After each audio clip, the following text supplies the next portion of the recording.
వాడిపోయిన పువ్వులు కొనండి, ఎండిపోయిన ఆకులు కొనండి అని ఎవరైనా అమ్మడం చూశారా? పోనీ పుచ్చిపోయిన పండ్లు కొనండి, పాడైపోయిన కూరగాయలు కొనండి అని ఎక్కడైనా ఎవరైనా అమ్ముతారా? అమ్మరు. ఎందుకంటే వాళ్ళ వస్తువుల్ని వాళ్ళే తక్కువ చేసుకుంటే ఎవరు కొనరు కాబట్టి, వాళ్ళకి నష్టం జరుగుతుంది కాబట్టి. కానీ కొంతమంది తల్లిదండ్రులు మాత్రం తమ సొంత పిల్లల గురించే చెడుగా మాట్లాడుతూ ఉంటారు. సందర్భం దొరికినప్పుడల్లా అసలు సంబంధం లేని వ్యక్తులకు కూడా అనవసరమైన విషయాలు చెబుతూ పిల్లల్ని అవమానిస్తూ ఉంటారు. అలా చెప్పడం వల్ల ఆ పిల్లల్ని మూర్ఖులుగా, పనికిరాని వాళ్ళుగా చూస్తారన్న ఇంగిత జ్ఞానం కూడా కొంతమంది తల్లిదండ్రులకు ఉండదు.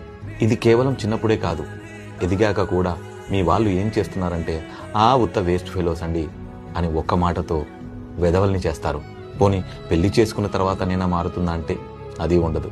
కొత్తగా వచ్చిన కోడలికో అల్లుడికో అంతకుముందు వరకు జరిగిన పనికిరాని విషయాలు చెప్పి వాళ్ళు ఒకరి మీద ఒకరు క్రియేట్ చేసుకున్న ఒపీనియన్ని పాడు చేస్తారు.